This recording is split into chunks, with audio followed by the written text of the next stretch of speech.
there everyone, it's Missy here from TheJollyFatElf. Happy Monday. Thank you so much for joining me. Doing things a little bit differently this week. My grandmother passed away on Friday the 10th, and then yesterday, which was the 12th, was the anniversary of my dad's passing, and it was his mom. So this weekend has been really, really heavy, and I just haven't been in the right headspace to create. You guys know I love Christmas. I was hoping we would get my Christmas tree up. We didn't. But a funny thing that happened, I've wanted a white Christmas tree for 10 years. And so this fall, I'm like, oh, I can't wait to get a white Christmas tree. I've been looking at white Christmas trees, etc. And then yesterday, I got a Facebook memory about how I had purchased a white tree. And Rob and I both we both forgot. I bought a white tree last year. We put it in the attic because we didn't decorate because my nephew was a baby, and I was like, it doesn't make any sense. So yeah, so that was kind of something funny that happened. But so this week, rather than creating something new, I'm going to share with you my 3 favorite projects from last year's holiday card series. Now, I believe it was last December I shared a trip down memory lane. I've tried not to repeat, and that's why I went ahead and went with last year. But in today's video, I'm going to be using some digital stamps. We are going to be doing that next week. So next week's video will focus on digital stamps, how to use them, how to print them, etc. We'll be doing all of that. So this week it's going to be a little smorgasbord for you, but I hope you'll stick around. So if you haven't already, I hope you'll consider subscribing. I am uploading a holiday card every Monday, Wednesday, and Friday until Christmas Day or Christmas Eve. I don't remember. Normally I post just a little bit of everything. We've been doing a lot of beginner-friendly cards. We did mass producing last week, and this week is going to be a little bit of everything. So yeah. All right. So if you haven't already, I hope you consider subscribing. You can follow me over on Instagram. I'm at TheJollyFatElf. There's a Facebook page, group, etc. down in the description box down below, along with a link to my Etsy shop. You can pick up a holiday kit if you're interested in making Christmas cards, holiday cards, and you don't want to have to go through all the labor. Done the labor for you. All right, friends. Again, please disregard anything I say in the voiceover, etc., because this is from last year. But that's enough. Let's head over to the craft table. Well, I'm used to saying that. I'm going to pop in the video here. I hope you enjoy it. If you do, leave a Christmas tree emoji, because it's funny that I wanted a white Christmas tree and I'd already bought one.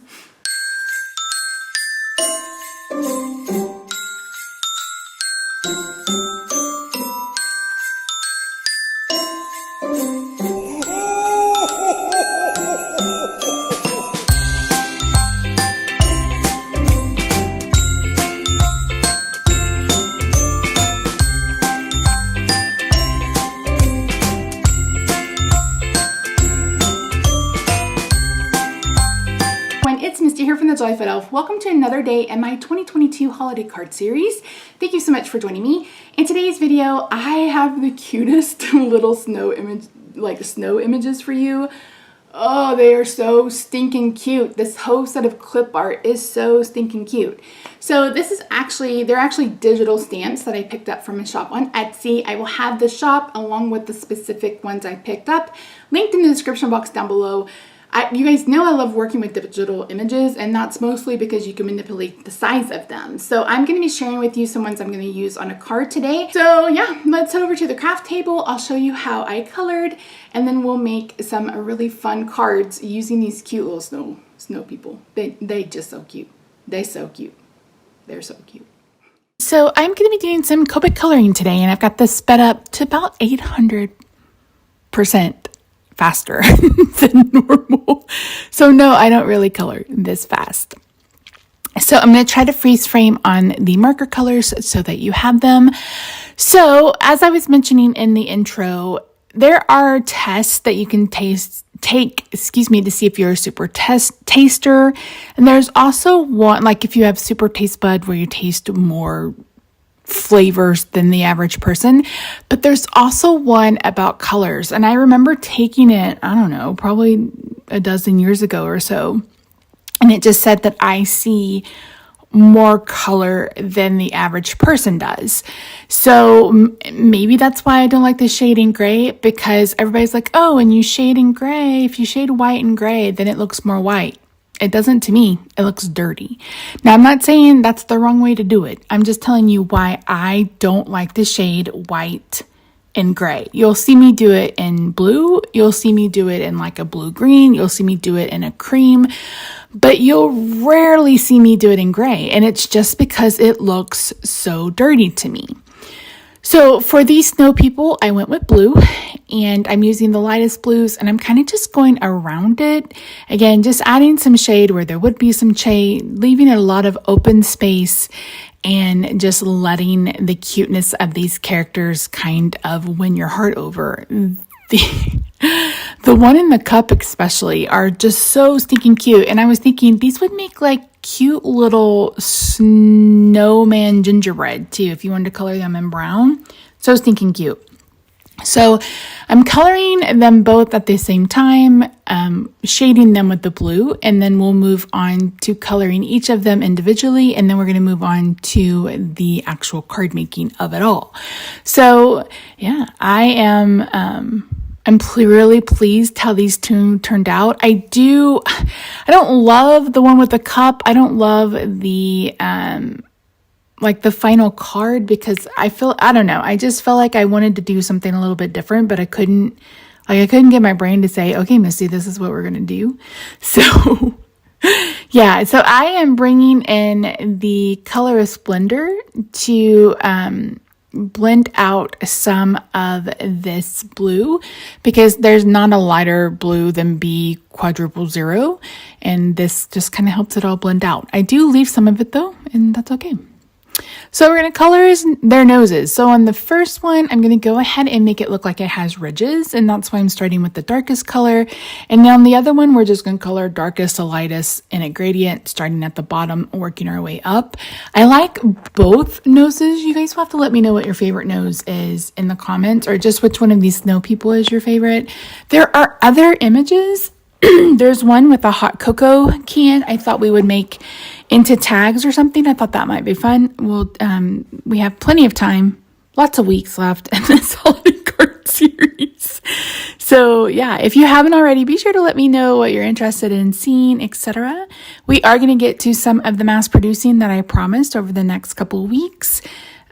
So yeah, I have so many ideas and not enough time in my day to get it done. So I use a really light pink to add just a little hint of blush to them, and then I'm blending that out again with the color of Splendor and then my lightest blue color.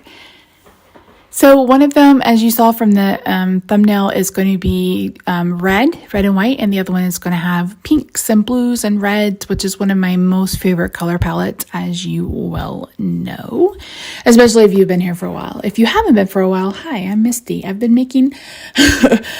card making for over a decade, and I think this is my 8th year for holiday card series. I got a comment on my TheJollyFatElf fan page about, it's September, why are you making, really, it's too early. And I'm like, crafters work ahead. It's like, especially people who do like craft fairs and stuff like that, people who are designing, they've already designed Christmas, they're already into part of next year.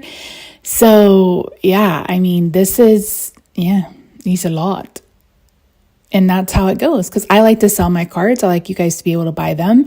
And if I waited until October, November to do anything, there just wouldn't be enough time. So that's why I like to start early. It also kind of started when I was with Stampin' Up. This is when the holiday catalog would launch. And it just made sense for me to switch gears into Christmas. And I absolutely love Christmas cards. I think Christmas cards are appropriate all year round. And I would strictly only make Christmas cards if I could. I know you guys would be probably bored, and I would probably get sick of Christmas at some point, but I do enjoy the holiday season. It just brings me joy, and I really, really love it. So I am coloring with a lighter set of reds than what I normally would. I wanted this to be more vibrant and less deep as far as the red goes. And then I'm using C10 and C8 for the belt, just a little bit of shading on the outside, nothing too much. And then I am going to color the candy cane. So for the candy cane, you want the outsides to be the darkest and kind of work your way lightest to the middle, and that will give it a nice little highlight in the middle, in the center. And then I'm going to go back later with some blue to, again, shade the white. I decided to keep this one monochromatic. I thought about doing red and green, and I was like, no, let's see what we do if it's just red. And this is probably my favorite out of the two. I love both images, but like I said, the second card is just not my favorite. It's still adorable, don't get me wrong, but if I had time to remake it, I'm going to. So I just used a silver permanent marker that I have in my collection, and then I have one of the Jelly Roll, I want to say it's one of their metallic pens that I use to color in the leaves. Okay, for the kind of whipped cream marshmallow portion of this, I am using two really light kind of brownie beiges. I don't remember what the colors are. I apologize. I didn't write them down, and apparently I didn't think to take the picture of them. But it's just adding a little bit of shading and kind of having the difference between the snow, which is, a bluey white, and the cream, which was more of a creamy white. So here you can see I've brought in a micron pen. Those are archival ink friendly, so they're Copic friendly. And that was just because I had a couple of screw ups, but if you take a marker and you make your line just a little bit bigger, then yeah. So we're moving on to the second one, and this time, like I said, I'm going to be using pinks and aquas and reds and greens. So I wanted to make their earmuffs look puffy, and the way that I've done that is I am just dotting in those 4 shades of pink. And again, just dotting it and then going over it with the very lightest color. I feel like this just helps make it look like it's fluffy. You guys will have to let me know what you think in the comments down below. What's been your favorite card so far? There's just been so many of them. Like, there's just so many of them, you know what I mean? So yeah, I am absolutely loving this series for sure. We are going to get into some stamping. I don't think I've done any stamping other than sentiments so far in this holiday card series. I've just been loving playing with digitals and coloring, etc. But we're going to do a little bit of everything. So I went ahead and did the holly and berries, red and green, on their cup. And then I'm using, I want to say BG15 or 23, BG11 and BG10 to color in the cup. If I remake this, I'm going to do it red, like a Starbucks cup, and have the little gingerbread people be white and the cup actually be red. So you guys have to let me know down below if you would be interested in that card. I should have, if I was thinking, I should have scanned these images before I put them on a card, but oh well. Hindsight is 2020. And again, just using a really light blue to kind of shade where the white would be and going on about our business.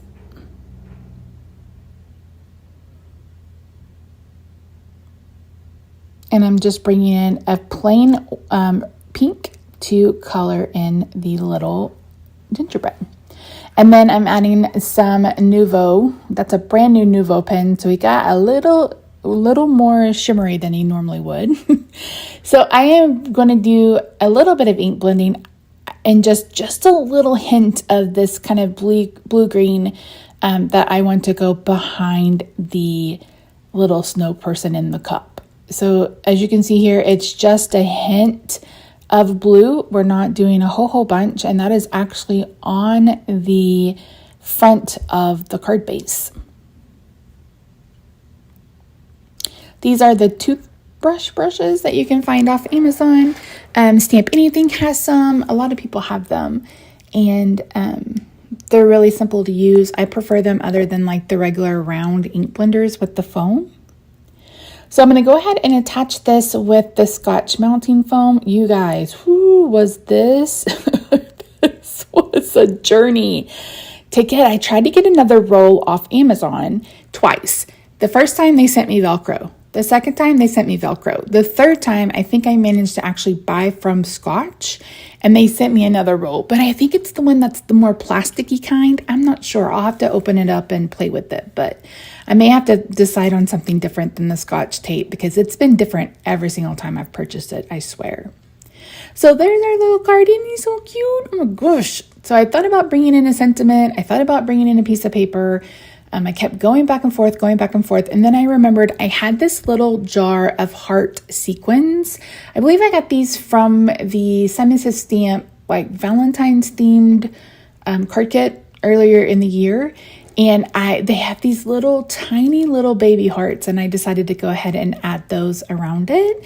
I just think they're just so cute and they're so fun. And this could easily be a happy anniversary card. This could be a birthday card. Could be a Christmas card, a holiday card, any kind of winter themed or Christmas themed affair, like graduation, but I was thinking more like engagement, etc. So I'm just using my pickup stick and my glue from Stamp Anything to get these glued down. And that's the first card done. Is she not the cutest little thing you've ever seen in your life? I absolutely love her.